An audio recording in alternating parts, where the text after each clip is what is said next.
I would like to welcome you to topic number 6 of EEN 3504 semantics. This is a topic that discusses theories of meaning. In the course of history, the nature of meaning has been one of the major issues in the philosophical debate. So, the studies that concerns theories of meaning, or meaning in particular, have been debated by, researchers, especially philosophers. The issue was first raised in the ancient Greek world and was subsequently tackled by numerous philosophers. While in the 19th century, meaning also entered the realm of linguistics, first in the context of diachronic linguistics, and here diachronic linguistics is referring to the scientific study of language change over time, and later meaning also entered the realm of linguistics by those who were interested in synchronic linguistics. Synchronic linguistics here, aims at describing language rules at a specific point of time. So, for instance, researchers or linguists may be interested in studying how the rules of language, how the rules of English were like during the time of Shakespeare. So, what we're seeing here is that the issues of meaning have been studied or have been investigated by philosophers as well as linguists. The focus in this topic is on the different theories of meaning and their relation to reality that have been proposed both in philosophy and linguistics. So in particular, we're going to give an account of some of the following theories of meaning: the referential, the mentalist, the behavioral, and also the use theory of meaning. Of course, we've only mentioned some of the theories. We also cover other theories such as compositionality and so on. So we'll start by looking at the referential theory of meaning. In a referential theory of meaning, the meaning of a particular word is regarded as a pointer to the designated object in the word. Okay, so the emphasis in this theory is on the referent. So when you have a word or when you see a word, what is its referent? So the meaning of the word is what it refers to. So if we add a word such as apple, we refer to the actual apple, in reality. So the physical object itself. Okay, so apple and its referent. So intuitively, a referential theory of meaning seems very appealing, because every time you hear a word, every time you utter a word, you think about its referent. You think about the entity that the word itself represents. So let's use an example of how parents, try to teach, their children the meaning of certain words. Still using the example of apple, okay? A parent may want to use, certain pictures in order for the child to know what an apple is. Or the parent may also refer to the physical object, the apple itself. If parents want to teach their children the meaning of the word like apple, chances are pretty high that they will point to an actual apple or a picture of one. So at first sight, words indeed seem no more than references to things existing in the outside world. But there are some problems with this theory, with the referential theory of meaning, especially when we say that the meaning of a word, or when every time you're thinking of the meaning of a word, you think about its referent. How about words that do not have no reference? Okay, we'll talk about this. But first of all, let's consider the first problem. The theory is able to account for what is generally called the denotation. Remember denotative meaning? Okay. Remember the conceptual meaning? Those different types of meaning that we discussed? That is the dictionary meaning of a word. That is the meaning of a word as we see it in the dictionary. So it can account for denotative meaning, but it fails to account for other types of meaning, like connotation. Okay? Sometimes we may derive at the meaning of a word. We can also derive at the meaning of a phrase or even a sentence by using some associations. You associate a word with something, or you associate an object with something else. So association.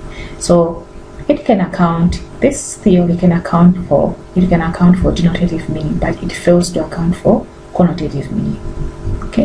And then another problem that I wanted to start, talking about earlier on not all words may have, reference. We have some words that are abstract, okay? There's no way we can think of a referent for words such as and, because we don't have a referent for and. We don't have a referent for although, if, they, not, is, and could. But we may have reference for other words, but not for abstract or functional words like the ones we see here. So the theory also implies that any two expressions that refer to the same entity are synonymous, but that isn't necessarily so. So this is also another problem with the theory, okay? Especially when two expressions may refer to one entity, and then it says, according to this theory, the two expressions may be regarded as synonymous, but they may not be necessarily so. Okay, let's have some examples. The old man, my neighbor, the MP, Mr. Njoviarema may all refer to the same person. But can we say that the neighbor, the old man, my neighbor, the MP, Mr. Njoviarema are expressions that are synonymous? No, they are not. The old man does not mean my neighbor, and my neighbor does not mean the same thing as the MP. Okay, so all these phrases here are not synonymous, even though they may refer to the same person. So this theory is failing to account for things like this. And also another problem is that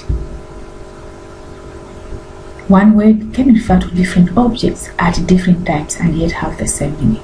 Think about how we use I, the pronoun I. I may refer to me, I may refer to you, I may also refer to other people. This is the pronoun that we use, when we are talking and so on, especially when it's referring back to you as a speaker.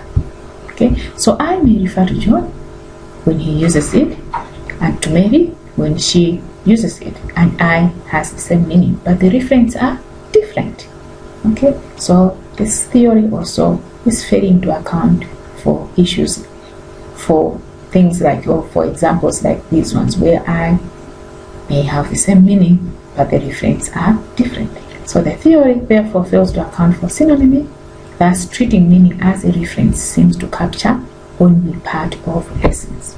So even though the referential theory of meaning has been popular with logicians, such as Wittgenstein and Bertrand Russell, it is incapable of capturing all aspects of meaning as seen in the examples that we have looked at. So it may have been a theory that was popular with philosophers, a theory that was also popular with some linguists, but it fails to capture all aspects of meaning. So there are problems, with this theory. Let's move on to look at another theory. This is the mentalist theory of meaning, which is also known as ideational theory.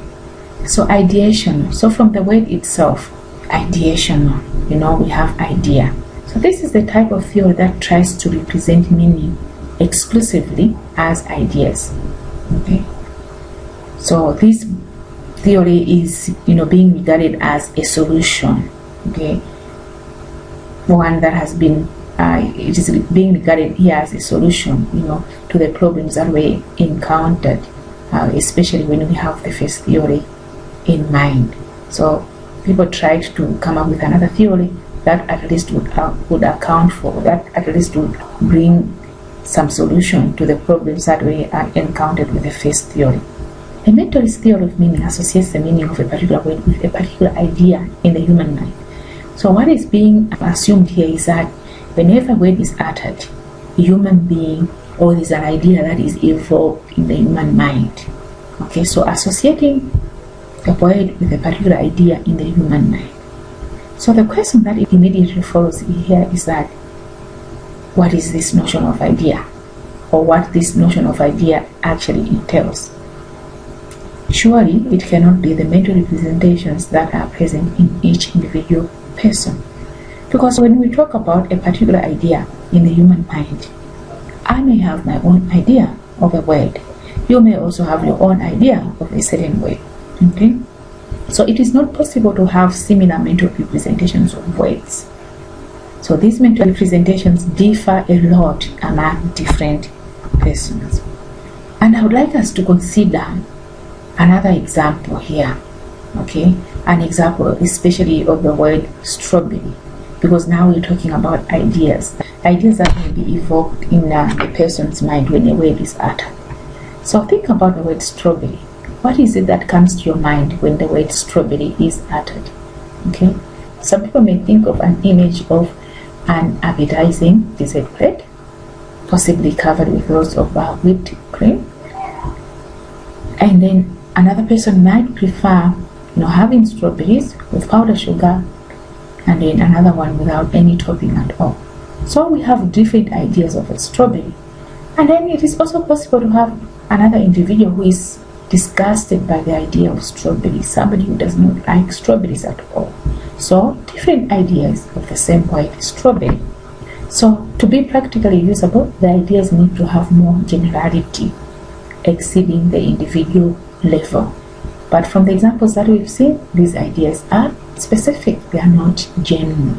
But it is difficult to achieve this generalization without resorting to the notion of idea in the Platonic sense, that is somehow mysteriously present in people's minds. So it is difficult to have ideas that are general, especially when we have in mind what Plato was thinking about, to have an idea that is presented in a human mind.